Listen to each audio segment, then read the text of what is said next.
Thanks very much, Anne, and it's wonderful to be here today.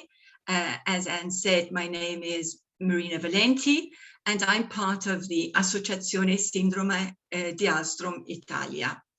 Let me just, oops. Sorry, I just have to move, oops, the phone, nope. Can I go back there? Right, this is Valentina, and Valentina is 22 years old. She's our limited edition. We have 2 children, but Valentina has Alström's.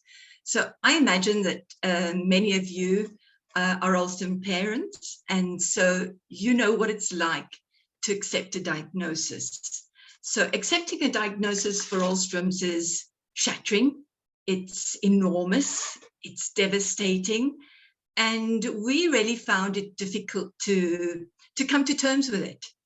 I think that up until that moment in time, I thought that I was in control over everything, and suddenly I realized that I had control over nothing.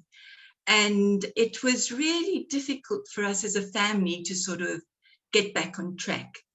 And when I look back in hindsight, I think that if there's something that I would sort of change in my whole experience of life up until now, it's that moment and the reaction to the diagnosis, to accepting this new situation, because we seem to waste so much energy. And as John Lennon says, life is what happens while you're busy making other plans. But how do we go about changing our situation? So I think I'm going to ask Catherine to show the video now. I think I'll go on to the next. Can you actually share the video with your screen now, Catherine?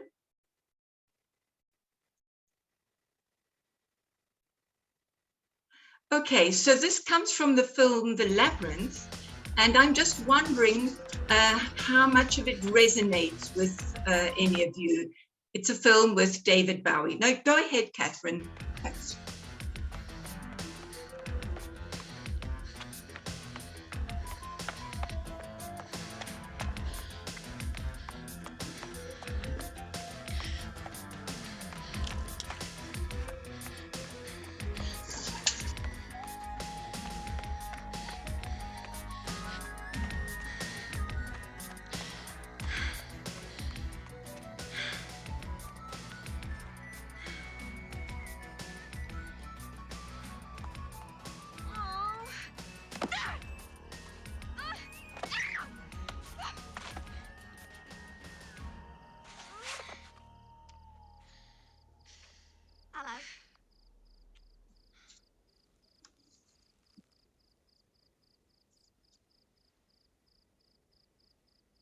Did you say hello? No, I said hello, but that's close enough. You're a worm, aren't you? Yeah, that's right. You don't by any chance know the way through this labyrinth, do you? Oh, me? No, I'm just a worm. Oh. Come inside, meet the missus. No, thank you, but I have to solve this labyrinth. But there aren't any turns or any openings or anything. It just goes on and on and... Well, you ain't looking right. It's full of openings. It's just you ain't seeing them. Well, where are they? There's one just across there. It's right in front of you. No, there isn't. Come inside and have a nice cup of tea. But there isn't an opening. Of course there is. You try walking through it. You'll see what I mean. What? Go on then. That's just wall. There's no way through. Things are not always what they seem in this place. So, you can't take anything for granted.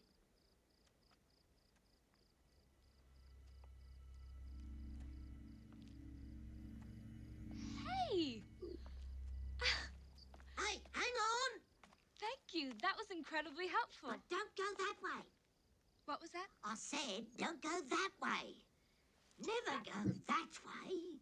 Oh, thanks.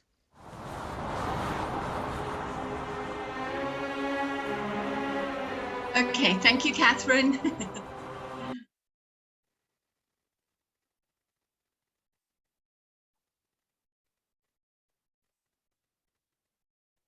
Right, so I'm going back to Yes, if you go back to your slides now. My slides now, Fabulous. Thank you. Sorry we had to do this, but okay. Let me do this, right. No, I'm still not on the Rex one. No, I'm trying to get back to the other page. Okay, so some of the worm's advice is really precious, and I'm not sure if some of you got this, but the worm says you have to walk through it.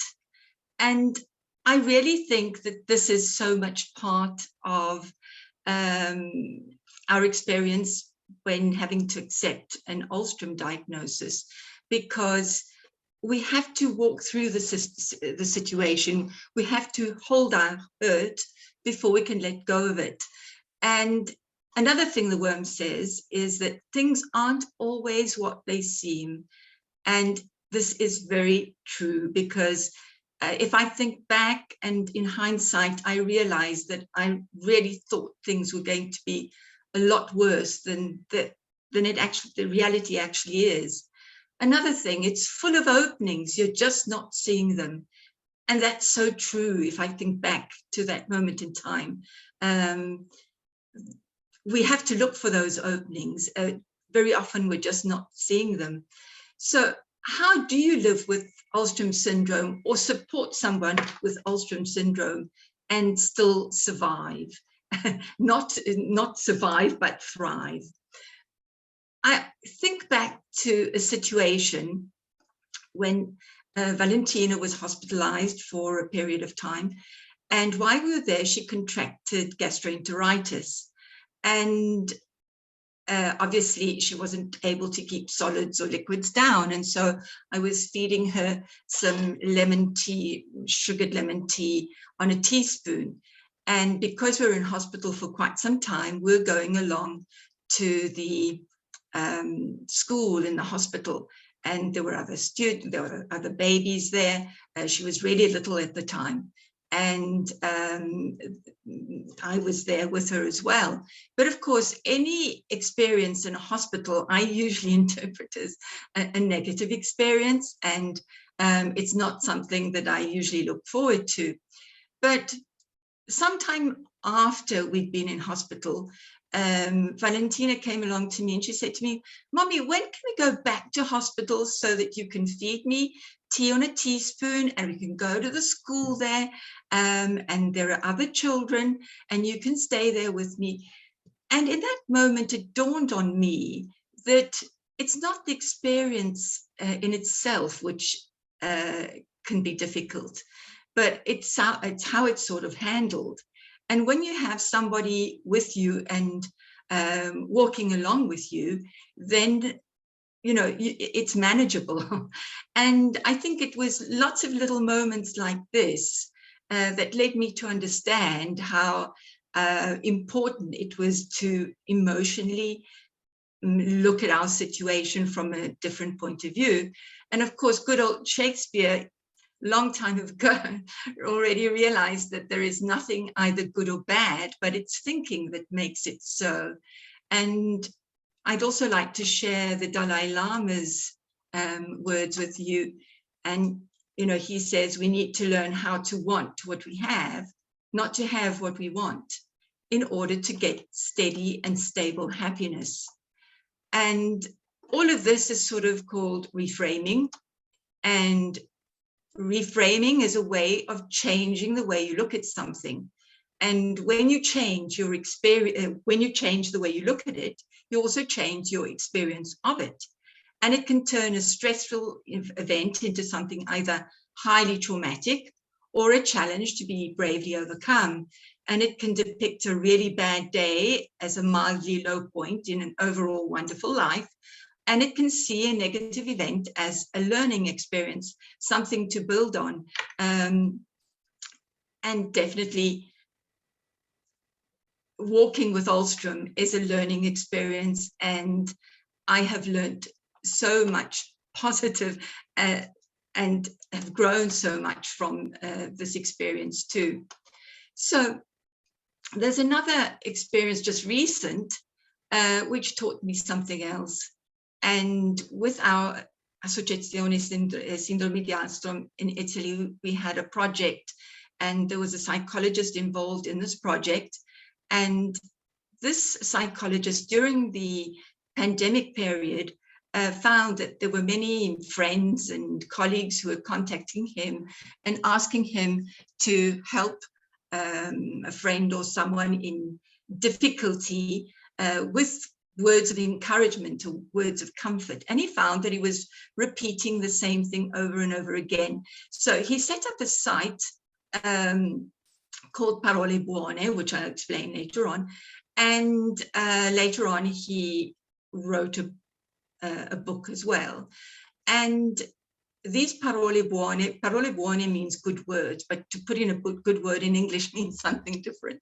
So I prefer to translate it with words of encouragement or words of comfort. But I realized that along life, I'd sort of collected these words of encouragement and words of comfort and made them mine. And it was what was helping me and our family to go on, to face life and to thrive, not just to survive. And so some of the words that Sergio's story uses are science, wisdom, vision, harmony, sharing. And at the end of each of his chapters, he also gives a resilience pill, you know, a piece of advice that helps you. I'd really look at it as sort of instruments. And I really do think that once you've made a conscious decision that you're going to make the best of it, then you need to find these instruments to train you to see life through new eyes. And I think that my words of enthusiasm are firstly acceptance. Life is what it is. If you can't change something, then you can change it by, you know, seeing it differently. And just like that experience in the hospital where I thought that it was so negative, because we were living it in a positive way, Valentina's interpretation of it was positive. Another thing is light-heartedness. Life can be so funny, so let's see the funny side to it. And there is always something amusing, and we can turn things into something far more light-hearted. Equilibrium, finding our equilibrium. Now, one of the, I think in the very first call and very first contact that I had with Dr. Pietro Maffei, when we were right at the beginning with the diagnosis and everything, one of the things he said to me was, you know, as a family, you will find an equilibrium. You can find an equilibrium. And I think we held on to that. And it's true that it's not what you knew as normal, but you can find your new normal and you have to work towards that. But then, you know, life goes on. Very important is sharing. Sharing means finding someone else who knows what you're going through. And this is why associations are born, because in an association, you can share your emotions, but you can also share bits of advice, because with rare diseases, doctors are going to be giving you lots of medical advice, but then there's all the practical day-to-day advice that you need as well. And so sharing is really important, but sharing is not only sharing and having fun together, as I was saying before, but sharing also means doing positive things together. And I think with the associations, we really need to understand that you also need to be the change that you want to see.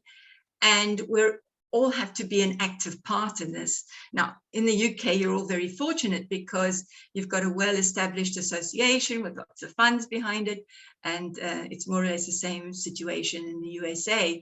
But I think in many other countries, the situation is not as well established. And so it's up to all of us. Anything that happens depends on us.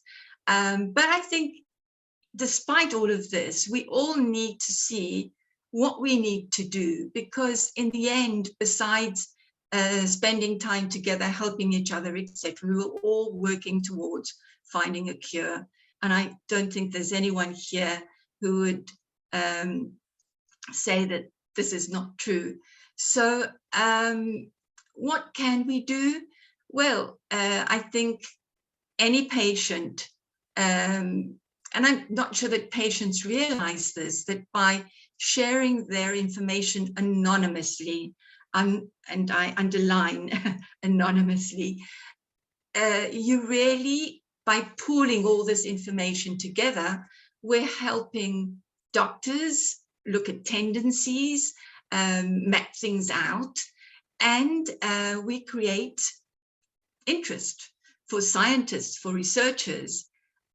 So this sort of thing, which might not seem important to you, really is important, besides the fact that we're putting all our information in one place, okay, which is beneficial for us. So I think it's also very difficult as a patient with a rare disease like Alström to live on your own, detached from everything else. And I think in countries where we really do need national groups, because national groups can work towards changing the situation within the country itself. So that might be accessibility to certain forms of care or medicines which we need. And it might mean striving to change legislation, etc., so that we can improve our quality of life. And very often a small little organization like Alström's needs to link up with umbrella associations, with alliances, so that we can face the government and try and change things. But we also need to stick together internationally, globally. And, you know, it's at this moment that I really, all my thoughts always go back to Jan Marshall, because it's thanks to her that these amazing things are happening. And of course, Robin goes in with that as well. So thanks to ASI and thanks to our new global organization, thanks to Kerry, and thanks to Anne, because I've seen some really fantastic things happening today, and amazing to be able to see what's happening in China and Palestine. You know, these things are really so encouraging. I wanted to share some photos of our Associazione Syndrome di Alström Italia, just to show you some happy moments before the pandemic came along. And our association really enjoys getting together into Italian style. We organized quite a few holidays, etc. And our young people also enjoy getting together for mental health workshops, etc. We've been able to do some of this online, but we do look forward to being able to meet face to face in the near future. Where am I today with Valentina? After all those moments of extreme worry, etc. Valentina is now 22 years old. She's at university. She's in her third year. She's studying literature and languages. She's extremely active. She keeps us on the go all the time. She never gives us a moment of respite. These are photos of her just recently. She does rollerblading, and the team she is with organized a Valentina Day in which they did 20 kilometers basically uphill, and she managed to finish that. And then here we have a photo. She now has a boyfriend in Rome, and she goes backwards and forwards. Rome comes to us, and she goes to Rome. And so life is very busy, and certainly life is a lot better than I ever envisaged right in those early days. So I wanted to share these moments, so especially for the new families, for those just joining in, who've newly arrived and possibly are facing those moments we faced so long ago. It's going to be a lot better than you thought. Are there a lot of problems? Yes, there are. Do you face obstacles? Yes, we do, but you'll get through it. And I'd like to leave you with these words where Charlie Brown says to Snoopy, you know, we only live once, Snoopy. And Snoopy answers, wrong. We only die once. We live every day. So enjoy the rest of your ride. And thank you very much for sharing this time with us. Thank you, Marina. I've lots of chat messages coming through. A huge thank you to you, and how inspirational that was. There are a couple of questions, but to keep us on time, if I may, Sure. Choose one of those questions, if that's okay with you. One of the questions says, what did you find were the challenges with schooling at school? That's enormous.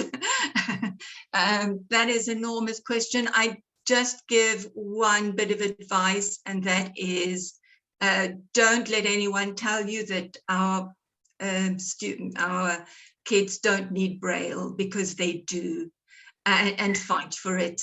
And I'm willing to share a paper that I actually published on that, and the importance. It can maybe help people with schooling, but it's really possibly you could contact me privately, and it's a long story all on its own, but it's one step at a time. Every age has a different aim to be reached. Okay, that's perfect. Thank you very, very much.